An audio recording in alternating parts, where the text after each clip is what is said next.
A'udzubillahi minasyaitonirrajim. Bismillahirrahmanirrahim. Alhamdulillahirabbil alamin. Nahmaduhu wa nasta'inuhu wa nastahdihi wa nastaghfiruh wa na'udzubillahi min syururi anfusina wa min sayyiati a'malina. May yahdihillahu fala mudilla lahu wa may yudlilhu fala hadiyalah. Nashhadu an la ilaha illallah wa nashhadu anna Muhammadan abduhu wa rasuluh. Allahumma salli ala sayyidina Muhammad wa ala alihi wa sahbihi ajma'in. Bersyukur pada Allah Subhanahu wa taala, salawat dan salam kepada junjungan besar Nabi Muhammad sallallahu alaihi wasallam. Alhamdulillah hari ini kita dapat bersama-sama lagi dalam sesi tadabbur. Insya-Allah hari ini kita bersama-sama di muka surat yang ke-169 insya-Allah.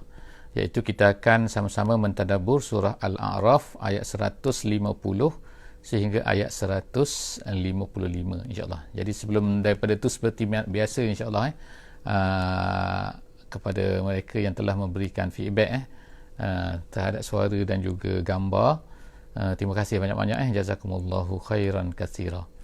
InsyaAllah saya akan bacakan sedikit insyaAllah daripada ayat 150 pada pagi ini insyaAllah untuk memulakan majlis tadabbur kita, majlis ilmu tadabbur kita pada pagi ini.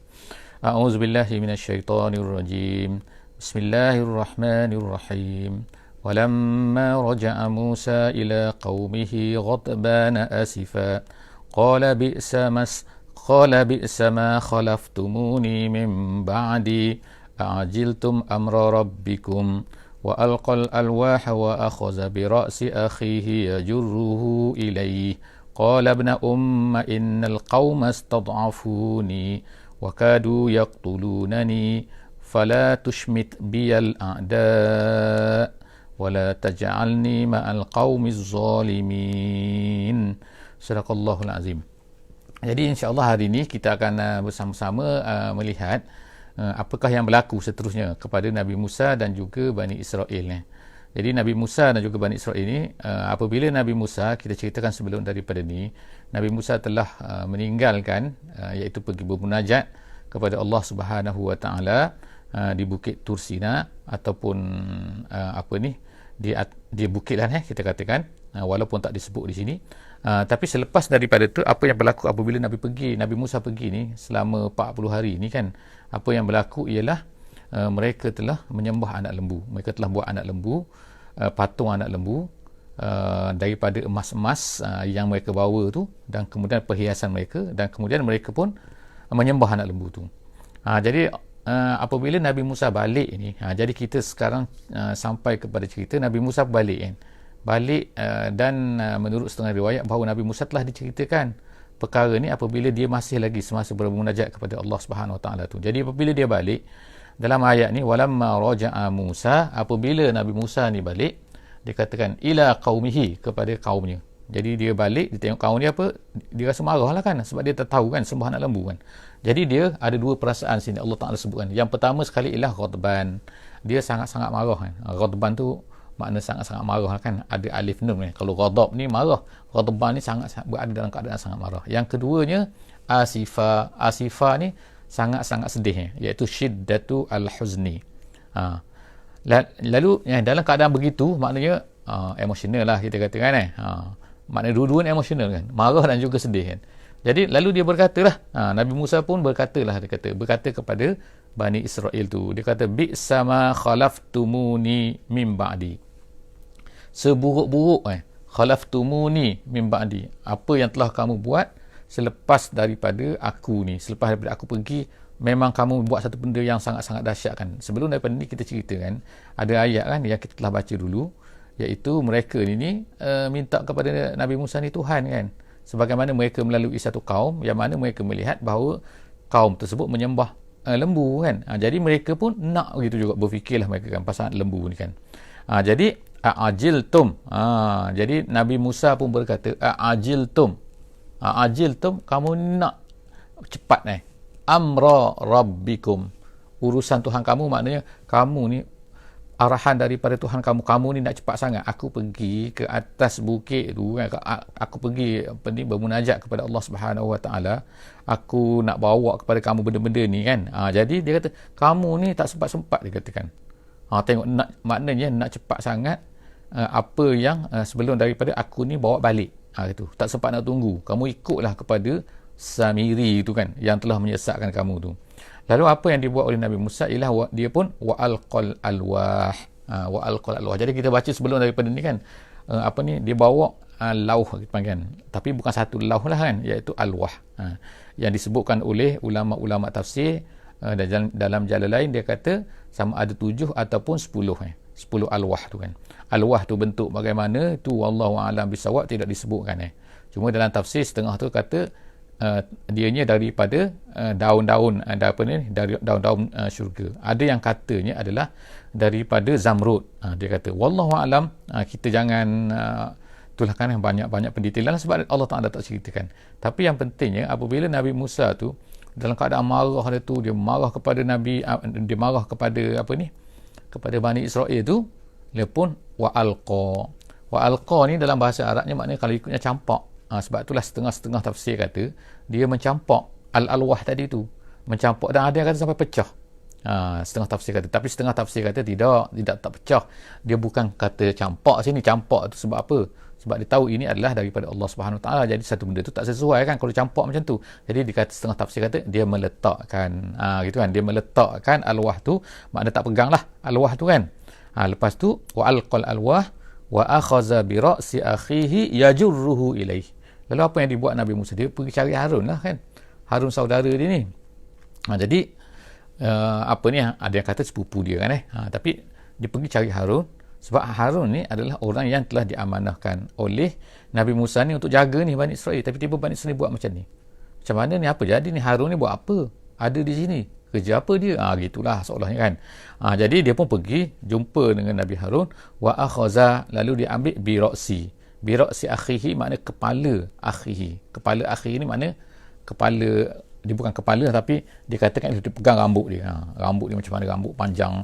Mana wallahu alam kan. Jadi tangan kanan dia pegang rambut tu, tangan kanan tak tahu dah terbalik tak terbalik, saya tengah takut terbalik.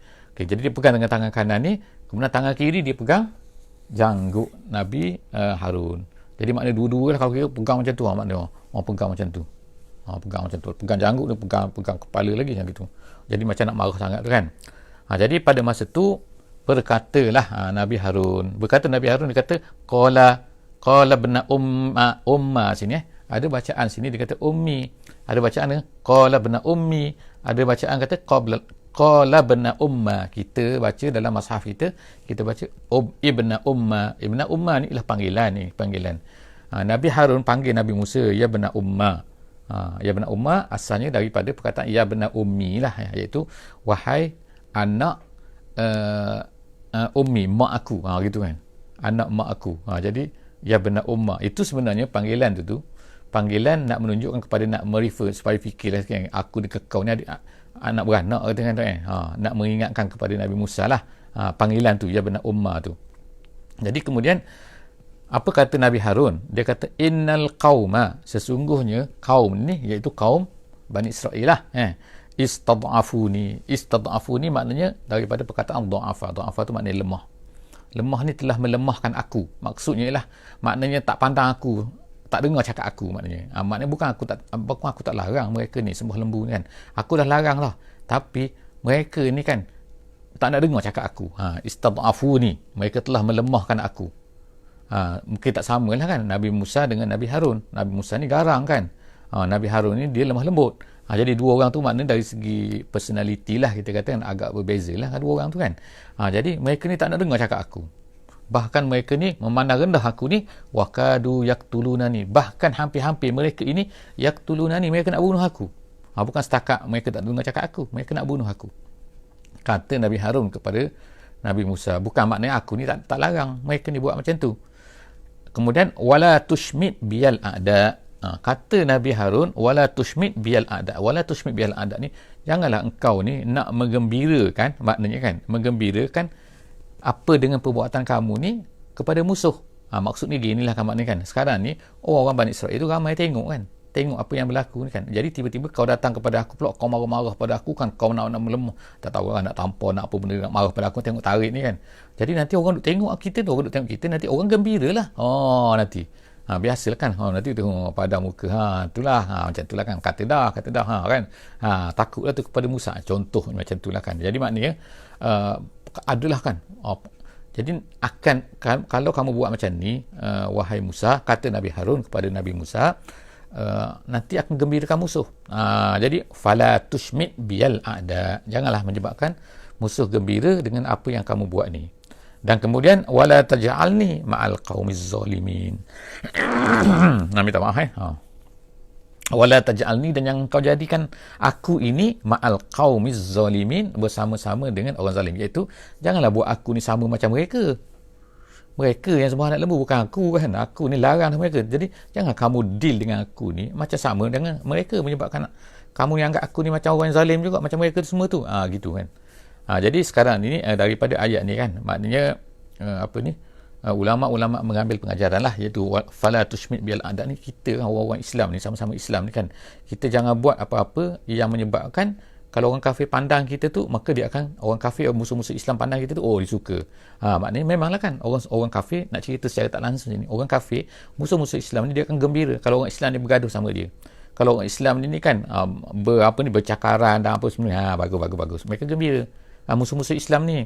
Jadi itulah yang Nabi Harun dipesan kepada Nabi Musa, jangan buat macam ni, kata kan.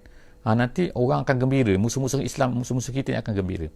Okey, seterusnya ayat seterusnya iaitu ayat 151 kan. Qala rabbighfirli. Lalu Nabi Musa pun dia pun sedih lah kan, dia tak ada dalam keadaan emosi kan. Jadi dia pun kata rabbighfirli, ya Allah, ampunilah aku, wali akhi, dan juga saudaraku, wa adkhilna fi rahmatik, dan masukkanlah kami ke dalam rahmat kamu, wa anta arhamur rahimin, dan engkau adalah arhamur rahimin. Jadi yang ada pendapat ini adalah kata-kata Nabi Musa alaihissalam kan, tapi mungkin juga kata-kata Nabi Harun kan. Jadi tapi yang setengah tafsir kata ini kata-kata Nabi Musa. Jadi dia kata Rabbi firli wali akhi. Wali akhi tu makna Harun lah. Jadi dia berdoa untuk dua orang. Dia tak berdoa lah untuk tu yang ramai-ramai lagi tu kan. Yang ramai-ramai lagi yang Bani Israel tu, itu kau syirik, kau minta ampun lah kepada Allah Subhanahu Wa Taala. Itulah maksudnya kan. Aku tak nak tolong minta ampun untuk kamu. Gitu kan. Jadi qala rabbi firli, ya Allah ampunilah aku, wali akhi, dan juga saudara aku ni yang telah berusaha untuk menghalang perbuatan mereka tu, tetapi mereka tak nak dengar cakap Nabi Harun. Wa adkhilna fi rahmatik, dan masuklah kami ke dalam rahmat kamu ya Allah, wa anta arhamur rahimin, dan engkau lah sebaik-baik arham ar-rahimin, maknanya yang maha penyayang di antara yang maha lebih, yang penyayang, engkau lah yang lebih maha tinggi penyayang engkau. Jadi itu adalah doa yang insya-Allah kan kita pun boleh doakan kepada Allah Subhanahu Wa Taala, gunakan perkara ni kan, iaitu wa adkhilna fi rahmatik, ya Allah masukkanlah aku di dalam rahmat-Mu. Kemudian seterusnya ayat 152 kan. Kita tengok ayat 152 sekarang ni. Allah Subhanahu Wa Taala cerita innal ladzina takhazu. Jadi sekarang dia katakan sesungguhnya orang-orang yang mengambil al-ijla tu anak lembu tadi tu, yang sebelum naik penentuan. Jadi innal ladzina takhazul ijla sayanaluhum ghadabun min rabbihim. Orang-orang yang mengambil al-ijla, lembu, al-ijla ni, sayanaluhum ghadabun, nescaya akan ditimpakan kepada mereka akan mendapat ghadabun, kemurkaan, min rabbihim, daripada Tuhan mereka. Jadi Allah SWT sebut lembu kan. Bani Israel ni sembah lembu. Bani Israel ni mana pernah sembah lembu kan. Nah, kita tengok juga pun ni, dan Firaun juga di antara tuhan-tuhan mereka ni ialah mempertuhankan lembu. Jadi kita tengok rupa-rupanya kan sampai hari ni ada orang yang mempertuhankan lembu ni. Yang menganggap lembu ni suci. Lembu ni adalah sejenis binatang saja yang dikurniakan oleh Allah Subhanahu Wa Taala kepada manusia untuk dijadikan sebagai an'am, sebagai iaitu binatang yang untuk membantu hidup manusia, dan juga lepas tu manusia makan dia kan, lepas tu ternak lagi dan sebagainya kan. Tak ada macam biasa, sebagai sama macam binatang-binatang lain, macam kambing dan juga macam-macam lain kan. Jadi peliklah kalau manusia ni kan sampai sekarang masih ada kan yang menjadikan lembu tu sebagai Tuhan. Jadi di sini Allah Ta'ala sebutkan dalam Quran ni kan, tengok lembu, innal ladzina takhuzul ijla, siapa-siapa saja. Allah Ta'ala tak sebutkan Bani Israel kata Bani Israel, tapi siapa-siapa saja. Sesungguhnya orang-orang yang ittakhazul ijla, orang-orang yang mengambil lembu. sebagai Tuhan mereka tu kan, sebagai sembahan. Sayanaluhum ghadabun. Orang macam tu dia akan dimurkai oleh Allah SWT. Jadi kita nak kata apa lagi kan? Kita kata itulah kan, mereka dimurkai oleh Allah. Siapa-siapa yang mempertuhankan lembu ni. Mir rabbihim wazillah. Dan yang keduanya, Allah Ta'ala kata ghadabun satu, kemurkaan, dan kemudian yang keduanya adalah zillah. Mereka ni akan kena kehinaan. Walaupun nampak macam maju sekejap, tapi mereka akan dihina oleh Allah Ta'ala. Tengok, kalau kita fikir pun secara logik kan, hina mereka ni kan, apa? Sembah lembu kan? Gitu kan. Fil hayatid dunia, di dalam kehidupan dunia, mereka ni akan dihinakan oleh Allah SWT. Wa kazalika najzil muftarin. Allah Ta'ala kata, dan begitulah kami akan membalas al-muftarin, iaitu orang-orang yang syirik. Orang yang mengada-ngadakan terhadap Allah SWT satu benda yang memang tak ada kan. Jadi tiba-tiba mereka mengadakan. Jadi Allah Ta'ala kata itu adalah orang muftarin. Muftari itu mengada-ngadakan satu benda kan. Allah Ta'ala tak kata pun, Allah Ta'ala tak kata tiba-tiba diberi kuasa kepada ni, beri kuasa kepada lembu dan sebagainya. Tengok kan, itu adalah muftarin. Seterusnya Allah SWT, kita tengok kan ayat 153 kan. Wallazina amilus sayyi'at summa tabu min ba'diha wa amanu inna rabbaka min ba'diha laghafurur rahim. Sesungguhnya orang-orang yang pertama tadi, sebelum daripada ni kita tengok, iaitu orang-orang yang mengambil lembu sebagai sembahan-sembahan kemudian selepas ni selepas tu Allah Ta'ala cerita pula, iaitu dan orang-orang yang orang-orang yang walamma, minta maaf, wallazina amilus sayyiati summa tabu, orang-orang yang buat jahat. Ini satu prinsip dalam Islam kan. Kalau ikut dulu dan dalam undang-undang Bani Israel kan, peraturannya, bila mereka ni, sebagaimana kita baca dulu kan, dalam surah Al-Baqarah, orang-orang yang nak bertaubat di dalam masa Bani Israel dulu, mereka akan terpaksa membunuh di antara satu sama lain dulu. Jadi mereka kita bacakan digelapkan, kemudian tu mereka pun membunuh kan, sehingga lalu Allah Ta'ala pun bila sampai bilangan yang tertentu, dulu kita pernah baca lepas tu stop pembunuhan tu, lalu tinggal yang hidup, itulah yang diampunkan oleh Allah Subhanahu Wa Taala. Jadi tu cara dulu kan, cara nak nak bertaubat di kalangan dulu masa zaman dalam Bani Israel. Ni dulu cerita dulu. Jadi sekarang ni Allah Taala sebut satu prinsip kepada kita semua jugalah, iaitu apa? Orang-orang yang telah amilus sayyiat, orang-orang yang telah melakukan as-sayyiat. As-sayyiat ni ialah dosa-dosa lah, kita katakan. Summa tabu, lepas tu mereka ni bertaubat. Jadi kalau kita kata syirik boleh bertaubat tak? Boleh bertaubat kan. Boleh bertaubat kembali kepada Allah. Tapi dengan syaratnya ialah sebelum daripada sampai kepada nyawa sampai kepada halkum, ataupun seperti Firaun tu dah nyawa sampai halkum baru nak bertaubat kan. Ataupun matahari naik sebelah barat sebagaimana disebutkan dalam hadisnya. Jadi sebelum daripada tu boleh bertaubat. Walaupun dosa bagaimanapun boleh bertaubat. Dosa banyak mana pun boleh bertaubat. Bunuh orang 100 orang pun boleh bertaubat Tak ada yang Allah Ta'ala tak terima taubat kan. Kalau orang buat kesalahan kalau benar-benar taubat lah summa tabu min ba'diha, selepas daripada tu dia pun bertaubat. Kemudian Allah Ta'ala kata wa amanu. Jadi kemudian mereka tu beriman. Inna rabbaka min ba'diha, mereka selepas daripada tu, maknanya mereka tu beriman selepas daripada wa amanu inna rabbaka min ba'diha. Ha ni adalah maksudnya at-taubah, kata tafsir Jalalain. Dia kata jadi selepas daripada taubat itu, mereka beriman selepas bertaubat itu, Allah itu laghafurur rahim, sangat-sangat pengampun dan juga sangat-sangat mengasihi. Jadi Allah Ta'ala tu sangat sayang kepada hamba-hamba ni. Dia nak kita semua ni bertaubat kepadanya. Jadi kepada sesiapa kan yang rasa malas nak bertaubat, bertaubat kan. Kenapa tak nak bertaubat kan? Sebab Allah Ta'ala dah nak berikan kepada kita kan. Nak beri peluang kepada kita kan. Ghafur, Allah Ta'ala ni ghafur kan. Jadi kembalilah kepada Allah Subhanahu Wa Ta'ala, bertaubat kepada Allah, dan Allah Ta'ala sayang pada kita semua kan, Rahim. Seterusnya, ini cerita baliklah kemudian cerita pada Nabi Musa tadi. Ni macam selingan, bukan selingan, kita Allah ta'kibat daripada Allah Subhanahu Wa Ta'ala. Maknanya apa ni?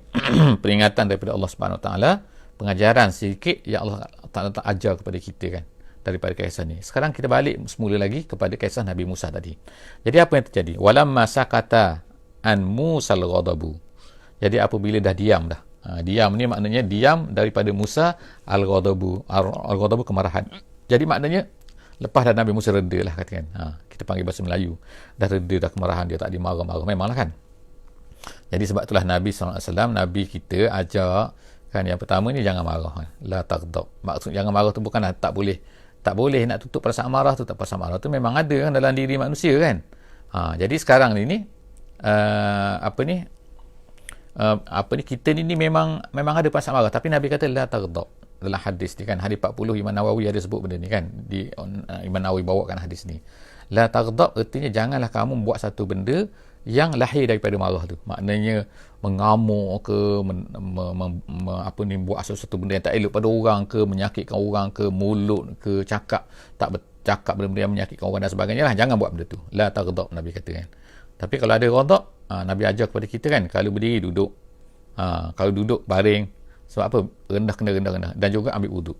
Sebab apa? Sebab Nabi kata marah ni daripada syaitan ni daripada api tu dia akan, jadi bila ambil wuduk dia kena air, dia akan jadi sejuk. Jadi cuba insya-Allah praktikkan kalau marah kan. Jadi Allah SWT cerita kan, Nabi Musa ni dia marah kan, memanglah marah kan, patut marah kan, apa tak marahnya kan. Tapi lepas tu dia dah sejuk dah. Walamma sakata Musal ghadabu, bila dah sejuk dah marah dia tu, akhazal alwah, dia pun ambil lah semula alwah yang dia letakkan tadi tu. Yang kita kata letakkan bukan campak kan jadi dia pun ambil lah balik ambil balik. Jadi dia pun tengoklah balik kan, wa fi nuskhatiha. Jadi Allah Ta'ala sebut wa fi nuskhatiha tu maknanya dalam alwah tadi tu. Dan alwah tadi tu tertulis apa? Hudan wa rahmah lillazina hum lirabbihim yarhabun. Dalam tu ada hudan petunjuk maksudnya, warahmah dan juga rahmah. Tengok kan maknanya kan, Quran tu, minta maaf, Taurat tu yang diberikan oleh Allah SWT kepada Nabi Musa tu, dia petunjuk tu kita boleh faham lah kan maknanya kalau dalam kegelapan, kalau tak ada petunjuk ataupun nak berjalan, tak ada orang nak tunjuk jalan, maka kita sesat lah, itu maknanya kan. Jadi nak tak sesat, ikutlah kalau zaman tu ikutlah Taurat ni yang telah Allah Ta'ala turunkan, berikan kepada Nabi Musa. Dan kalau kita sekarang ni, kalau nak tak sesat, ikutlah Quran. Kalau ikut apa yang berlawan dengan Quran, itu memang sesat, confirm sesat walaupun orang tak kata sesat, tapi itu confirm sesat. Sebab apa? Dah berlawan dengan Quran. Jadi automatically kita set dalam mind kita kan, bahawa siapa yang buat satu benda, siapa yang ikut satu benda yang bertentangan, bukan maknanya yang tak sebut dalam Quran. Kadang-kadang Quran tak sebut benda tu kan, tapi Quran memberi peluang kepada kita boleh buat benda tu kan. Tapi ni kalau benda tu memang bertentangan dengan Quran, maka automatically benda tu adalah sesat. Sebab itulah kita ni buat tadabbur ni kan, kita kena belajar Quran kan, kita kena faham Quran tu supaya kita ni tak sesat. Kalau tak, kita mungkin sesat, kita tak tahu, mungkin kita sesat sebab kita tak tahu kan. Jadi Quran ni adalah hudan. Kemudian yang kedua, Quran ni rahmat kan, rahmat. Kita pun nak rahmat daripada Allah kan. Assalamualaikum warahmatullah. Kita nak rahmat daripada Allah kan. Jadi nak rahmat daripada mana? Kalau tak ambil daripada Quran, mana lagi kita ni dapat sesuatu benda yang datangnya daripada Allah SWT. Jadi Quran ni rahmat lillazina hum lirabbihim yarhabun. Tapi untuk siapa? Kepada orang-orang yang hum lirabbihim yarhabun. Mereka tu takut kepada Tuhan. Kalau mereka tak takut kepada Tuhan, tak ada rahmat apa mereka tak dapat lah kan. Okey, seterusnya. Wakhtara Musa qaumahu. Seterusnya insya-Allah, minta maaf.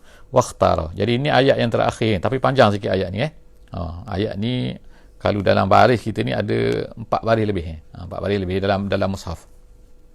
Tapi di sini panjang, kita tengok kan. Jadi apa yang berlaku selepas daripada itu? Ni cerita pasal Nabi Musa lagi. Kita tengok. Jadi Nabi Musa pun dia pun ambil lah kan, dia tengok apa ni kan, alwah tu kan. Sedih lah dia ni kan. Cerita Nabi Musa ni. Jadi waqtara. Lepas tu Nabi Musa buat apa? Nabi Musa telah memilih waqtara Musa qaumahu 70 rajulan limiqatina. Jadi Nabi Musa telah memilih 70 orang lelaki limiqatina untuk dibawa semula lah kan ke tempat dia memunajat kepada Allah Subhanahu Wa Taala. Itu makna perjanjian. Miqat tu makna perjanjian. Perjanjian dengan Allah Subhanahu Wa Taala. Jadi dia janji dia akan bawa 70 orang lelaki. Jadi dia pun pilih lah. Setengah riwayat kata, tafsir kata bahawa 70 itu ialah 70 orang yang tidak menyembah lembu. Mana ada juga orang yang tak menyembah lembu kan, bukan semua. Tapi kena ingat ramai pada masa tu kan. Bani Israil sangat ramai, ribuan pada masa tu kan. Jadi dia ambil 70 orang yang tak sembah anak lembu tu untuk dibawa lah kan.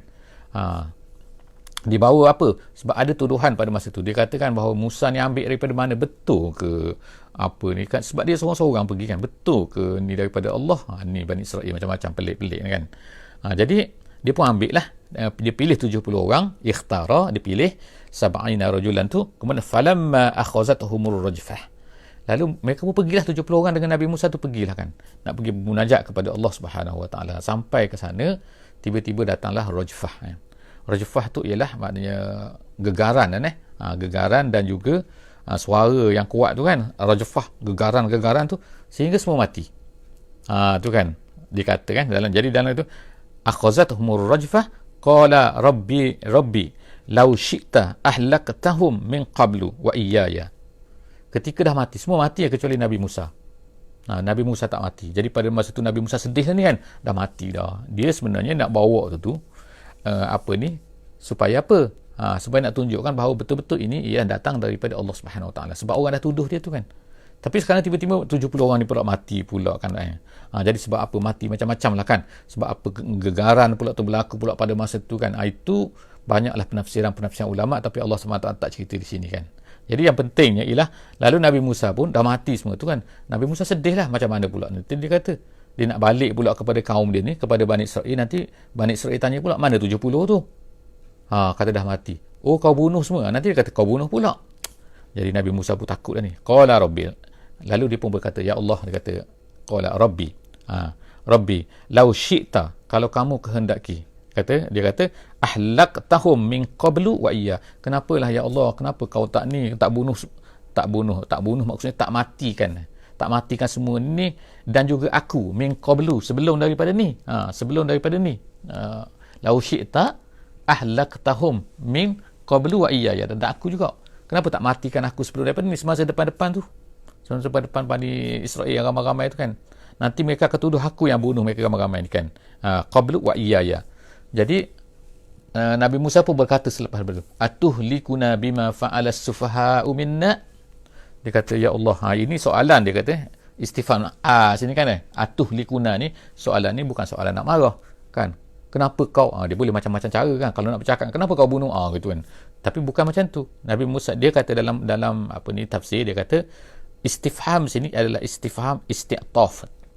Istifham isti'taf ni macam nak kata apa bahasa Melayu kan, kita kata ni macam sedih lah kan. Ya Allah, kenapa ya Allah, kata kan, kenapa ya Allah, janganlah ya Allah, gitulah betul kan. Ya Allah atuhlikuna bima fa'ala as-sufaha'u minna. Ya Allah, kenapa kau binasakan kami dengan apa yang telah dilakukan oleh orang-orang yang bodoh di kalangan kami. Siapa yang bodoh tu? Yang sembah anak lembu tu. Jadi Nabi Musa berkatalah, ya Allah, janganlah kau hancurkan kami disebabkan perbuatan. Maknanya rasa sedih lah kan, rasa takutlah kepada Allah Subhanahu Wa Taala. Jangan ya Allah, kau hancurkan kami kerana perbuatan orang-orang yang bodoh di kalangan kami. Kalau kita zaman sekarang ni kan, maknanya kan ada orang-orang yang Islam kan setengah tu kan, tapi melakukan maksiat. Jadi kita takutlah kan. Takut apa? Nanti Allah Ta'ala turunkan bala kan, nanti kena semua. Jadi ya Allah, janganlah macam tu kan. Atuhlikuna bima fa'alas sufaha'u minna. Ya Allah, gitu kan. In hiya illa, kemudian dia kata in hiya illa, tidak adalah ianya, in hiya illa. Hiya tu apa? Hiya tu adalah apa yang berlaku ni. Apa yang berlaku sembah anak lembunya, cubaan-cubaan ni kan. Fitnah bahasa Melayu maknanya ialah fitnah bahasa Arab adalah maksudnya ialah cubaan dan juga ujian. Gitu. Cubaan dan juga ujian. Jadi dia kata in hiya illa, apa yang berlaku tu illa fitnatuk. Itu semua adalah ujian daripada engkau ya Allah. Maknanya kita serah kepada Allah kan. Apa yang berlaku tu itu mesti ada sebab kan. Gitu. Mesti ada sebab kenapa Allah Taala buat macam tu. Tudillu biha man tasha. Engkau lah boleh menyesatkan siapa yang kau kendaki. Wa tahdi man tasha. Nak cerita di sini, daripada sini kan sampai kepada sini ni, ialah nak katakan bahawa apa, iaitu semua benda ni di bawah kuasa engkau ya Allah. Kami semua tak mampu ya Allah. Kalau kau nak buat macam tu, nak buat macam mana? Gitu. Jadi tudillu biha man tasha wa tahdi biha man tasha. Semua terpulang pada engkau maknanya ya Allah kan. Kami sebagai manusia kan, aku sebagai manusia ni, Nabi Musa ni kan sedang kita kata apa nak kata mendayu-dayu curhatlah gitu kan kepada Allah Subhanahu Wa Taala. Ya Allah macam ni. Anta waliyuna, kata Nabi Musa, anta waliyuna, engkaulah pemimpin kami, engkaulah yang memiliki kami, engkaulah segala-galanya kan. Faghfir lana, ampunilah kami ya Allah, warhamna, dan kasihani kami ya Allah. Jadi kalau kita tengok kan dalam doa sentiasa macam tu kan, Rahim, irhamna, dan juga ighfir lana kan. Jadi faghfir lana warhamna, faghfir lana warhamna. kasihani kami, ampunilah kami, kasihani kami. Gitu macam tu kan. Wa anta khairul ghafirin, dan engkau adalah sebaik-baik al-ghafirin, yang memaafkan. Jadi Nabi Musa sekarang ni takutlah kan. Maknanya takut kepada Allah Subhanahu Wa Taala kan. Allah Taala, dia takut Allah Taala ambil tindakan, Allah Taala marah kepada dia dan sebagainya. Jadi insya-Allah kan, insya-Allah kita akan jumpa lagi lah kan di dalam sesi akan datang, muka surat 170 kan. Jadi insya-Allah bersama-sama dengan kita setiap hari ya, insya-Allah pukul 6.15 pagi Kita tak akan ubah setakat ni waktu ni. Sebab apa? Walaupun adalah orang sebut time tak berapa ni kan, dan sebagainya kan. Kalau di Malaysia sekarang dah boleh pergi masjid, tapi di sini di Brunei ni masih lagi tak boleh masjid kan. Tapi di Brunei ni awal subuhnya kan. Jadi tengoklah keadaan macam mana, tapi setakat ni kita kekal dulu pada pukul 6.15 kan. Kita tak nak terlalu awal, kita tak nak terlalu akhir kan. Takut menyusahkan orang nak pergi kerja dan sebagainya. Setakat tu saja, insya-Allah jumpa lagi di muka surat 170. Aku qauli hadza wa astaghfirullahal azim li wa lakum. Wassalamualaikum warahmatullahi wabarakatuh. Bismillahirrahmanirrahim. Wal 'asri innal insana lafi khusr illa allazina amanu wa 'amilus solihat wa tawasaw bil haqqi wa tawasaw bis sabr. Subhanakallahumma wa bihamdik, nashhadu an la ilaha illa anta, nastaghfiruka wa natubu ilaik.